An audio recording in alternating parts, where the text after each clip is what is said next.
Hello. I've been to many Abrahams, and I typically don't have a question. When I first started coming to Abraham, it didn't make sense. I was forced to come here. Really.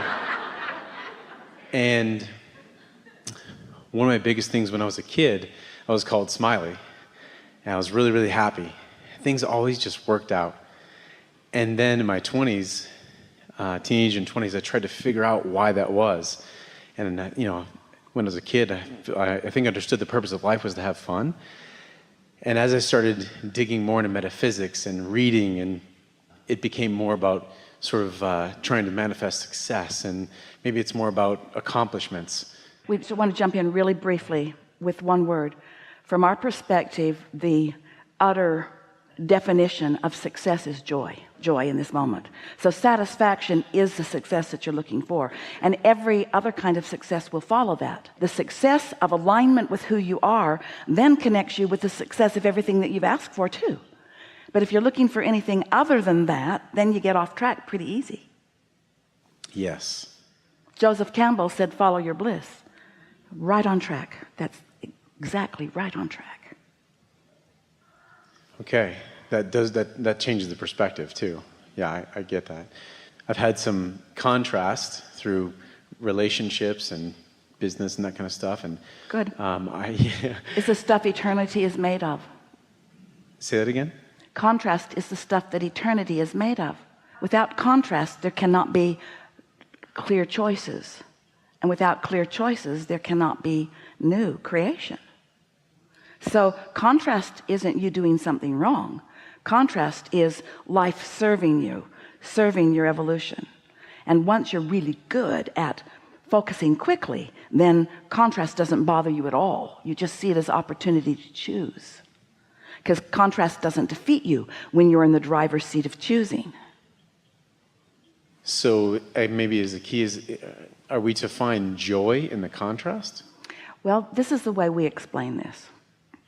The answer is yes, but here's how we explain it. Step one is life just produces contrast and causes you to ask.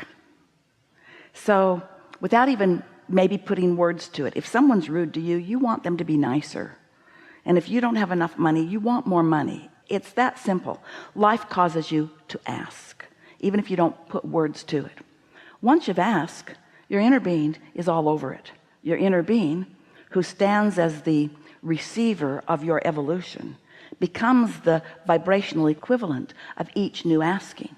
So step one is you ask. Step two is it's answered. But it's a vibrational version that humans don't want to admit is real at first. Step three is admitting it's real. Step three is accepting that it has been asked and answered, and that it does exist, and then finding a way to get into the receiving mode of what you're asking for, because it's constantly being revealed to you, but you've got to get in a receptive mode so that you can receive what's being revealed. It's like the radio station can transmit the message or the music, but if you don't have your tuner set, you're not going to hear it. So you've got to set your frequency to that frequency, which means you can't be in doubt or fear and hear it.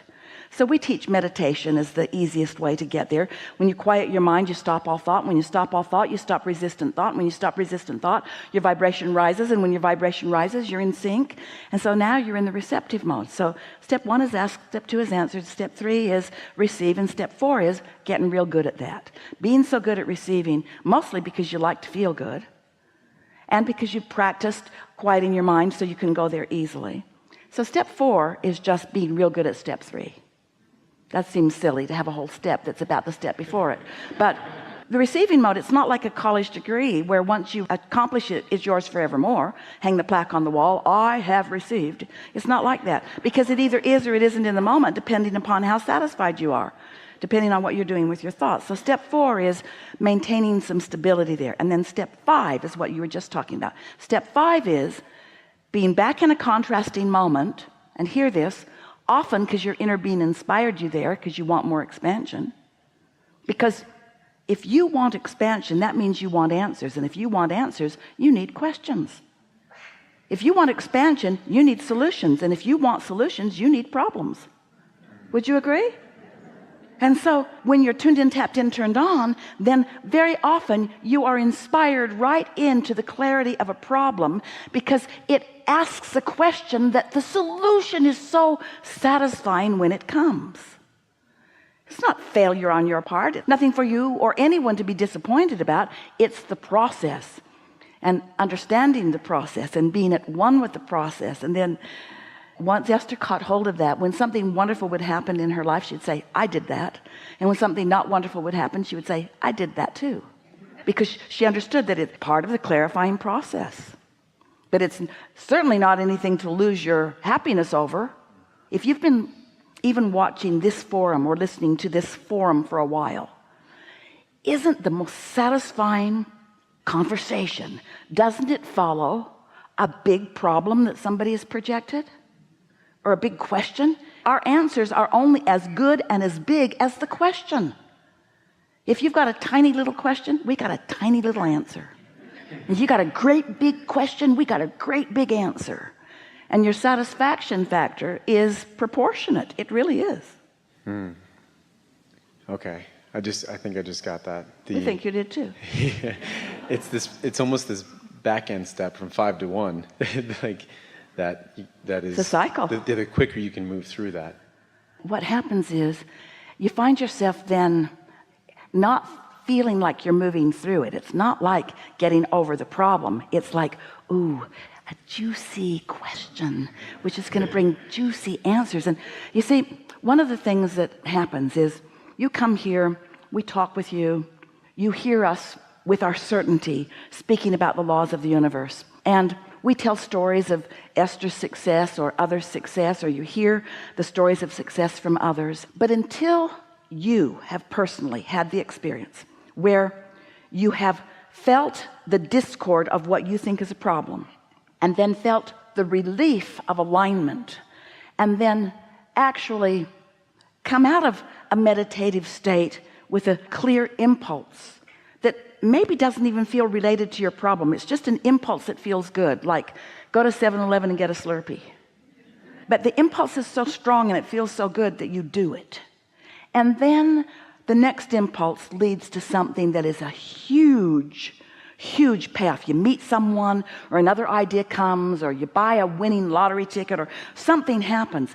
Until you make the correlation between a quieted mind, a raised vibration, a receiving thought, and the following through on it, then you don't know what we're talking about. It's just so many words.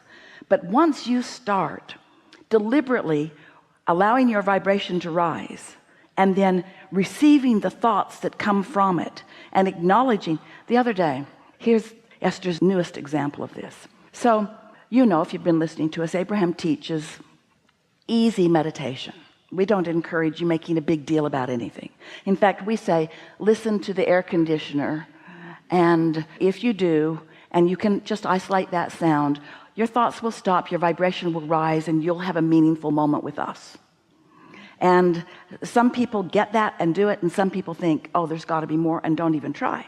But it's what we mean. It's how Esther does it. It's how Esther has always done it. So the other day, they were in Asheville, North Carolina, which is known to be a spiritual community. And friends who Esther met there said, let's go to the Salt Crystal Cave. And Esther thought, oh, a cave. So they went to a building and went to a room. And Esther thought, oh, it's not really a cave, but okay. And then she realized it was a meditation thing, and she felt a little slight resistance to that, because she doesn't believe that she needs all kinds of stuff to help her meditate. She's tuned in, but she was with people she loves, and there were some strangers that she was meeting for the first time. And so 10 of them went into this room, and it was a room not very big, and the salt crystals had been imported from somewhere, Poland or somewhere, and they were all over the walls, so that all you could see around the walls were in some cases very thick and in some cases not so thick, but big salt crystals. And the ceiling had nets with smaller chunks of salt crystal that were hanging from the ceiling, and the floor was deep with what looked like a coarse sand, but it was sand of salt crystals. And then there were some lawn chairs seated around, and Esther sat herself in a chair and thought immediately, oh, this is satisfying. The temperature was perfect, and there was a water fountain dripping, delightful sounds, and the fragrance of eucalyptus was very soft in the room, and music, really quiet, beautiful music. And Esther sat back in her chair and thought, I love this. And then she proceeded to focus upon the sound of water dripping, because it was the most consistent sound in the room. And in her chair was sitting a large piece of crystal, and Esther picked it up because she didn't want to sit on it, and felt a slight resistance because it seemed like something unnecessary. Abraham doesn't talk about it, but she found a way to hold it. Her hand just fit so nicely in it that she fell in love with it, and then she just blissed out for 45 minutes. And when it was time to go, she wanted to take her rock with her, and they allowed her to pay $4 for it. So now, ever since that day, Esther has thought about that delicious experience many, many times. Hundreds of times Esther has thought about that delicious experience. Now, before that experience, she was in San Antonio at Copenhagen Furniture with her grandson buying a desk for his new bedroom. And there was a man there who was helping them make the choices, and Esther and Luke made really wonderful choice, and the salesman complimented Luke to Esther in front of Luke, and Esther really liked that. This is really a wonderful young man, he said, and Esther knows that, but she really likes that he knows that, and she liked that Luke knew he knew that. So Esther has another little love affair going on with a stranger, and then she went back with Tracy a few days later and bought some bar stools and met somebody else who knew Esther, and then she went back a few days later and bought some more bar stools, and now this man is there, and he says to Esther, do you mind if I take your phone number and call you? And Esther said, no, I don't mind. So she gave him her number. He said, I have something I want to talk to you about. So now Esther is in the office supply store, and she gets a phone call from this man, and he says, Esther, I want to build a crystal salt cave in San Antonio. And Esther said, of course you do. Nothing else makes sense. There's no thought that's been more active in my mind over the last several days. In other words, when things like that happen to you, you know how loved you are. You know how well the universe is managing things for you. You understand the continuity of things. And so. Now, Esther may not break ground. She's got 40 acres and plenty of places for a salt crystal cave, maybe really a real cave, maybe even a cave that isn't in a building. In other words, there are all kinds of things that are coming to mind about it. She's often running with more pleasure for the sake of pleasure. This is how it works, you see. You don't have to do the work. The universe has got all the data. The universe knows everything you want, everything that everybody else wants, and where everything that they want and who they are in relationship to you, and will line you up with it. You just got to know that and be having fun with your grandson buying a desk in the process.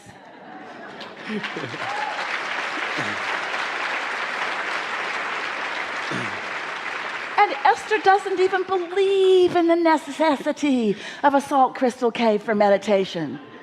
She just liked it. She might be the only one who ever goes in it.